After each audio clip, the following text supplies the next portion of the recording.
This is the Phelan and Myers 2 for 20 with the Willett, Phelan, Myers, and Rotz Wealth Management Group of Janney Montgomery Scott. Janney, a member of FINRA, SIPC, and the New York Stock Exchange, maintains a presence in Duluth with their office at 6340 Sugarloaf Parkway, Suite 130, Duluth, Georgia.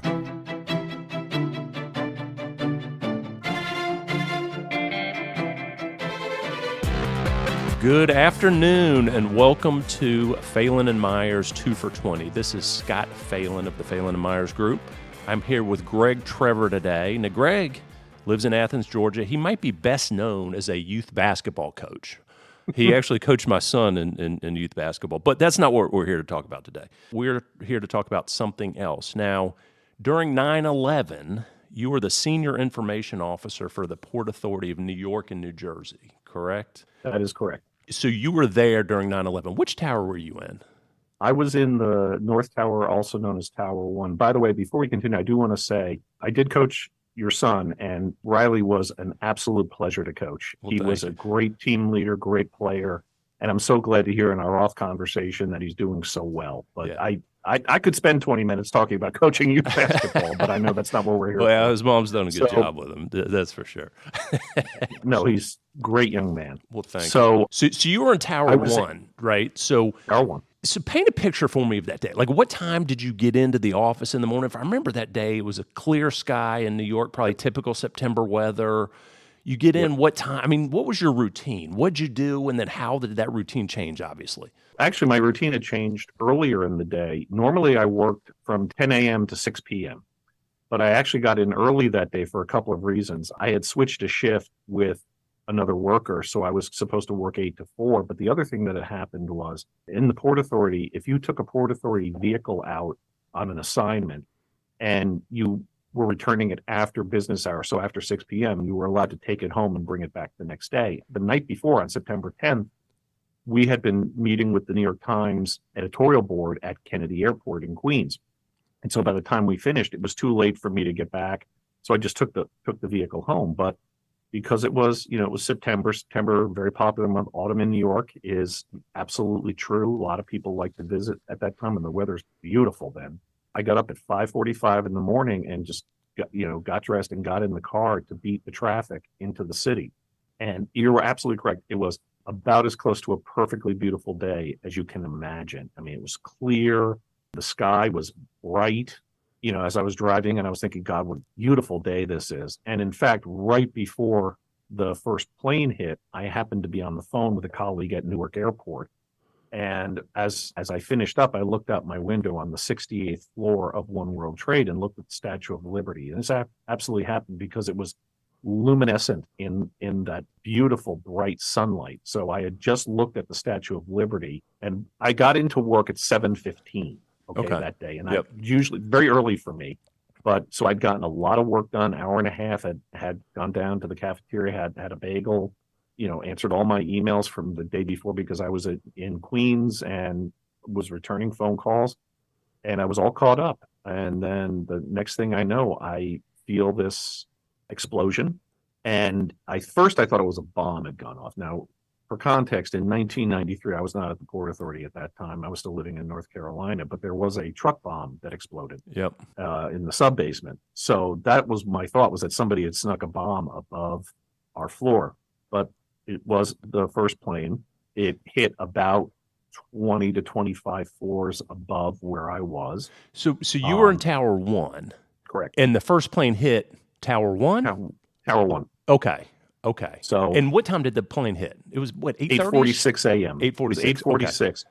And what happened was it hit from the north. The way the terrorists did it was they had one plane fly in from the north, hit Tower 1, and then the next plane, which struck at 9:02 a.m., came from the south. Okay. Because we were told later through the intelligence reports that their terrorist goal was to knock both towers over and try to trap 500,000 people in lower Manhattan. So you're on the 68th floor and hit what you said, 25 floors up, so the 93rd floor. About 92 to 96, I think was, if you actually look at the way the plane was angled when it came in. But it was, about 25 floors up. Okay. So it came in from the north, knocked me to the floor, the impact. The way I've described it is it felt like someone had grabbed a car antenna pulled it down and it swayed back and forth. The North Tower swayed multiple times in both directions. I looked out the window. I saw flame. I saw glass. I saw paper fly by my window. And then after that, the only thing I could hear were hundreds of car alarms going off on the street because there was no other sound. Yeah. And then the phone started ringing. And I worked for the media relations office, so it was members of the media who wanted to know what had happened. And in fact, we weren't sure until I got a call from a local TV station that said, "Can you confirm that a plane hit your building?" And I said, "Well, what's your source of information?" He said about 200 people on their cell phones, which is how we figured out that we were actually hit by a plane. Yep. So I went and talked to my supervisor, who was already in as well. There were very few people in by then. It was still before 9. And we decided very quickly we needed to evacuate. I should point out the Port Authority took this stuff very seriously, and we did evacuation drills twice a year. So had the Port Authority advised you, hey, if something happens, here's what you do? You immediately go to the stairwell? Had you had any briefing on that type thing? We had done evacuation drills to the stairwell. Now, there were actually multiple levels of what we could do under those circumstances. There was a command center on the 64th floor, 4 floors below us. We quickly decided that was not a good idea because our offices were filling up with smoke, and we figured this was not going to be a healthy and safe environment. The original plan was to go to 3 World Trade, which was the Marriott Hotel, which is where the Port Authority evacuated to after the 93 bombing, and that was on the World Trade Center complex, but not in either of the towers. What we ended up eventually doing was evacuating to Jersey City, because by the time we did eventually get down an hour later, I don't want to get ahead of myself, but we were down, by the time we got down, Tower 2 was already gone. So there wasn't much choice but to get off the World Trade Center complex. So we decided we were going to get into the stairwell. We gathered at, the procedure. We counted for everybody who was on the floor at that time. We made sure everybody knew what we were doing. We knew we were going to have to go back to work. So, because the Port Authority at that time owned and operated the Trade Center. So I pulled out my gym bag, threw some pads in, pens, all kinds of, writing equipment, and we headed over. I will say I was there, so I'll tell you it was humorous, and we can joke about it now, but when we were leaving, there were actually 2 phone calls holding from members of the media, and I turned to one of my colleagues. I said, "You get rid of one, I'll get rid of the other, and we'll get the hell out of here." So I pick up the phone, and I say, "Greg Trevor here," and the gentleman says, "Hey, I'm with NBC National News. If you could hang on for 5 minutes, we want to do a live interview." And I said, "No, we're evacuating." And he said, "Well, this will only take a minute." And I said, "No, we're leaving right now." And then he kind of sputtered and said, but this is NBC National News." And I'm thinking, oh, if it was a local affiliate, I wouldn't risk my life, but I would for the national news. And I just said, "I'm sorry," and hung up the phone. Right. So then we go into the stairwell, and the evacuation took about a floor a minute because there were literally thousands of people in the stairwell. And, again, we had drilled on this. Everyone's going down 2 by 2. We would move over and go single file if they were bringing someone down who was injured, or rescue workers were running up the stairs. And it took us about an hour to get down from 68 down to the 5th floor, which is where I was when the next major development occurred. And I was still, confident. We knew what to do. We knew how to get out. And then I felt this rumbling, and I looked up, and all of this dust fell into my face, and I was thrown from one side of the stairwell to the other. My back cracked against the banister, and then the lights died. And then all of a sudden, this water started rushing down the stairs. We didn't know it then, but Tower 2 had just collapsed. So what happened was that collapse of Tower 2 severed many of the pipes and electrical infrastructure that connected the 2 towers. And the water was actually coming from these huge water tanks that were at the top of the towers. That's how we got water pressure during the day, was they filled these tanks at night, and then the water would run down. So the water had nowhere to go, so it just started running down the stairs. The way I described it is it felt like walking through this dark, dirty river at night in the middle of a forest fire. Yeah.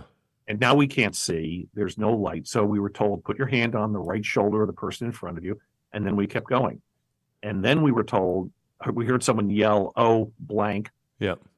The door's locked. What he meant was that the force of the collapse of Tower 2 had blocked the exit from the stairwell where we were. Now, at that time, the procedure was you were supposed to go to another stairwell. Problem was, because there were 3 stairwells in each tower, problem was the stairwell, by the time we were down there at the 5th floor, there were no corridors to connect the stairwells. It was all mechanical rooms. So what we had to do was then turn around and start heading back up so we could get to a floor where we could cross. So you imagine the situation. It's dark, it's dirty, it's smoky. Now we're going against the current of the river. We're walking up. People behind us are walking down. People are bumping into each other in the dark. Yeah. It started getting a little frightening. Right. And that was the first point I thought, maybe I won't make it. So I was really worried. So what I did was I said a little prayer. I just said, Lord, please let me see my family again. That's all I cared about. And then I closed my eyes and made mental images of my wife and my 2 sons and thought to myself, their faces will keep me calm. And if I die, they will be the last thing on my mind. It was really the first time I thought we might not make it. Right. But then we were very lucky. There was a gentleman named David Lim, who is still my friend to this day and was a hero of 9/11. David was a Port Authority canine officer. His dog Cirrus was killed, the only canine to be killed on 9/11. And David had left Cirrus in the kennel and never saw him again because of the force of the tower collapsing. David was the person who had the presence of mind that once the rescue workers were able to pull that door open, he was the one who started shouting, "Down is good, down is good." Yeah. And when I heard that, I shouted, "Down is good," over my shoulder. And then you could hear it like an echo up the stairwell. And that's how we were all able to figure out that we needed to get out, by going down. Okay. And then we went down to the mezzanine where all the stores were, all the shops, because there was kind of a mini shopping mall at the bottom of the Trade Center. And then for anyone who's seen the documentary that the French filmmakers made about 9/11, they shot a lot of footage of this passageway with these 2-story glass windows. That's how we walked out. Now, by then, it was so full of dust. The way I've described it is it felt like we were walking through a dark, dirty snow globe that had just been shaken. I mean, Yeah. There was dust everywhere, and they had us walk single file out the door. This is the first time we were outside. We were next to 6 World Trade, which was the U.S. Custom House. It was a federal building. And the rescue workers told us to stay underneath the awning. Somebody would look out and then say, "Okay, you can go." We didn't know why they did that. We found out later it was because people were jumping. Yeah. So, he would say, "Go." And so when we went, we would go. So we walked around the perimeter of the Trade Center complex and went down what is now known as the Survivor Staircase, which was the last piece of the World Trade Center that survived above ground the impact of the attacks. And we went down there and then started heading north. And my supervisor was with me, and she said, "Where should we go?" And I said, "Holland Tunnel." Holland Tunnel is a Port Authority facility. We knew there would be Port Authority police there. And so we knew that if we got there, they could get us off Manhattan Island and get us over to Jersey City, where we could set up our emergency center. So now we're walking uptown. I mean, we're covered in dust, covered in smoke. We've got TV crews trying to interview us. We're saying, "No, thank you." People are handing us bottles of water. Everyone was trying to help one another. And then after maybe a block and a half, I feel this rumbling behind me. And I look up and I see an NYPD officer who yells, "Run for your lives." This is when Tower 1 was collapsing. Yeah. We didn't know what was going on. All we knew is that he told us to run. We're going to run. Now, did So we you just know started- Tower 2 had already gone down? Actually, no. At that point, I had no idea what had happened to Tower 2. Okay. There was so much smoke flowing out of Tower 1 that you couldn't see anything. I did not realize at that point that Tower 2 had gone down. Okay. So we didn't know. All we knew was that we had to get out of there. And we felt the rumbling and we heard, "Run for your lives." We ran uptown toward the Holland Tunnel. You could feel the debris, the smoke, the dust, and the heat from the collapsing tower behind you when you were running. And I ran several blocks till we got to within about a block of the Holland. And then I turned around, I saw a coworker of mine, a gentleman named John Toth, who worked in our aviation department. John, I did a lot of work with the airports. And so John and I had worked together on several projects. And he was limping, his knee was bloody. And I said, "John, are you okay?" And he said, "They're gone, Greg." And I thought he meant one of his coworkers had died. I said, "Who's gone?" He goes, "No, not you. Who? The towers are gone." And then I looked back and saw, the only way I can describe it is this hole in the sky. Yeah. My office had been 700 feet in the air, and now there's nothing left. And that was very unnerving, but we had a mission. We had to go do our jobs. We had to go and get set up and start to communicate, frankly, with the world about what had happened and why. So we all piled into the back of a Port Authority police car. They took us through the Holland Tunnel, and the Port Authority police headquarters are actually in Jersey City across the Hudson River. So we set up there our emergency communications office, and we were there in different locations, but we were in Jersey City for a couple of months and just answering questions from media all over the world. What had happened? Why? How many people had been killed? What the impact was? Airports being closed? When are the tunnels going to reopen? That kind of thing. All sorts of questions that we needed as a very small group. There were only about 6 or 7 of us dealing with worldwide interest and inquiries from the media about what had happened and why. Yeah. So that's in a nutshell what happened that day. And I'm compressing what is about 90 minutes of what we went through, because we got out of Tower 1 11 minutes before it collapsed. And Tower 1 collapsed 102 minutes after it was hit. And so I think it was approximately 91 minutes between the time it hit and we actually got out of the towers. We were very fortunate. Many of us still stay in touch with one another, and we are all very, very lucky. Where 3,000 people, nearly 3,000 people lost their lives, but we were among 25,000 people who were successfully evacuated from the towers. I mean, it was a day of great tragedy, but it was also a day of incredible humanity and people looking out for each other. Scott, this is a point I like to make, and if you don't mind, I'm going to make it now, because I make this when I talk to people, particularly down in Georgia. Most people have not met a World Trade Center survivor in this part of the country. There is a misconception, and I'm not faulting anyone for it. It's just a misconception among a lot of people that if you were in the Trade Center that day, you died. And there were literally 25,000 people who were rescued, and they were rescued because of people like David Lim, who, after he got us out, was trapped for 5 hours. It's people like Kathy Mazza, who was probably the person I knew the best, who was killed that day. Kathy was a former operating room nurse who became the head of our police training academy. And she instituted the first portable heart defibrillator program at transportation facilities in the New York metropolitan area while at the Port Authority. Kathy was an amazing person.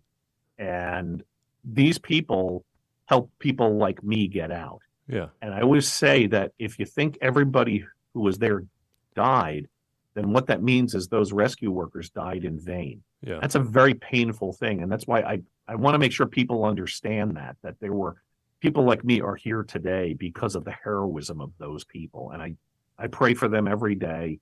I pray for their families, and anything I can do to help keep that memory alive, I'm going to do. Right.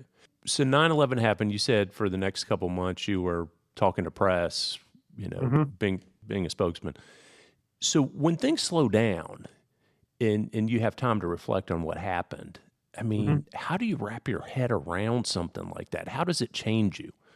Oh, it changes you considerably.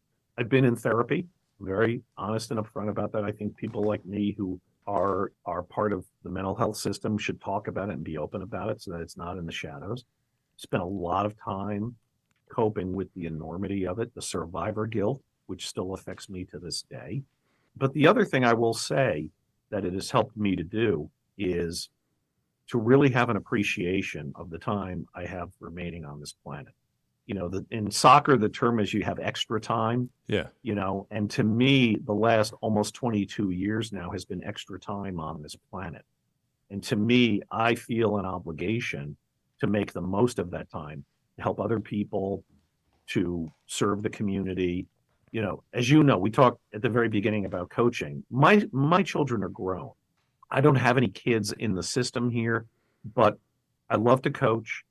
I love to develop young people. I love to watch them become adults, both young men and young women. And so being able to do that and being able to have an impact on their lives. One of the former players on the team, he was actually on the team with Riley. His parents gave me a little thing to hang on my wall that says a good coach changes a game, a great coach changes a life. Mm-hmm. And I'm not saying that's what I did, but I felt like, if young people are feeling like that they're developing an appreciation for the game or for teamwork or for people who are going to give back. I have former players of mine who now coach, that kind of thing. That's what I'm trying to do with this time on the planet. And again, to just make the most of it. And working in a place like the University of Georgia, where I work now, I'm the Associate Vice President and the University Spokesperson, is a great group of people. I love working there. And I've been working in public higher education now for 19 years. And to me, that is such an important area to talk about and to promote, because in a typical non-COVID year, 15 million young men and women in this country are enrolled in a college or university, public college or university. Yeah. It's 19 million total, but 15 million of them are at public colleges and universities.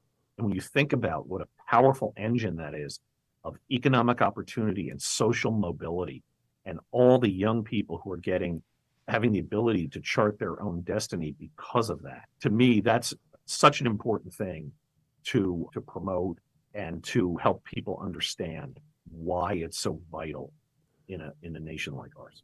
So you've been at UGA for how long now? Almost 7 years. Okay. October of 2016. Okay. I worked at Rutgers University for 12 and a half years, and at my 20th anniversary in higher ed will be in March, but my 7th anniversary at UGA will be in October. Okay. So do you consider yourself a Southerner now? Well, I went to college at the University of Virginia, and there's a big debate down here whether that counts as the South. That doesn't count. Okay, fine. I did work for 8 years in North Carolina. Does that count? That counts. Okay. That counts. Yes, All right. yes. So I worked for 8 years in North Carolina. I got married in Raleigh. My wife, who's also a Yankee, was from South Carolina. Yes. So I think we have some bona fides. I don't claim to be a Southerner. Listen, you're too good of a guy not to be a Southerner, so we'll bring you in. You're on the team. You're on the team. You made Thank it. you, Scott. You made the team. I appreciate it. I will tell you this. We love living in Athens. It's a great town. It's a great town. It's got so many things going for it. Beautiful neighborhoods. The university's a great place to work. It's a great place to go to school. We're doing so many exciting things there. We love living here. We love the people we've met, and working with folks like yourself and your son and your family and all the families that we've been involved with in so many different ways.